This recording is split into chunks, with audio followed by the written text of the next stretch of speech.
ward sister here in the orthopaedic on Oswald Ward. I agreed to do my story as part of the flu campaign this year because I don't want anyone else to go through what I did earlier this year. I'm normally a fit and healthy mum of 3. I like my swimming, I like to run, always busy, never ill.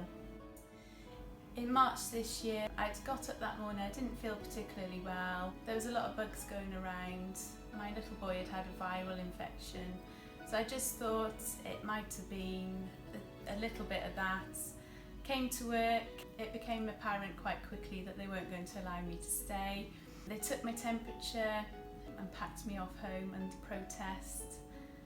And to be honest, I can't really remember the 20-mile journey home. I went home, I took to my bed.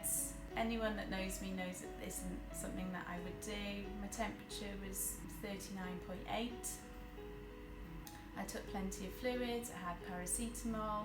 I did everything that we would advise our patients to do. This was me, to be fair, for the next few days. I stayed in bed, I rested, I stayed away from my GP, fearing that they would just say it was a virus, to go home, take paracetamol, go to bed. After feeling unwell for a couple of days, high temperature, started with a chesty cough.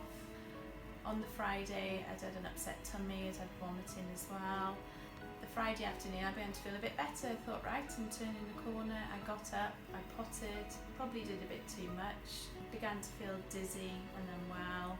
Took myself back to bed. The next few hours are a bit of a blur. Can't really remember much about it, but from what family tell me in retrospect, my 14-year-old daughter had found me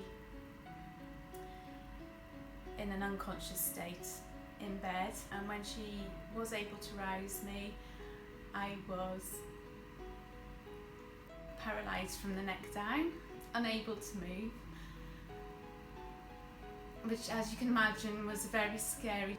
She had calmly rung an ambulance. When I came to, the ambulance crew and family was standing over me. I was unable to move. I developed total tetany in my arms and legs. Apparently my temperature was still very high.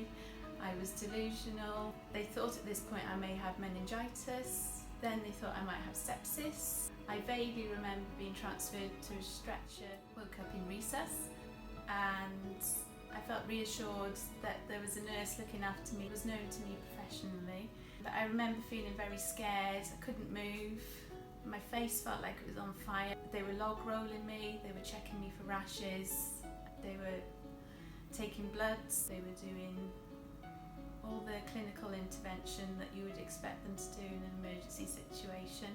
My blood gases and my bloods were deranged. I had high lactate. I had very low magnesium, potassium, phosphate levels. My CO2 levels were deranged. All in all, I was to spend 16 hours in resus overnight. Most of it's blurry. As I had treatment, I remember being able to feel sensation in my hands again, thankfully, and slowly with various infusions get movement back in my limbs. They did, however, want me to move to the ITU within the hospital at Shrewsbury. They just needed to wait for a bed. They still didn't know what was wrong. I was a bit of a mystery. Following my 16 hours in resus, they transferred me to isolation.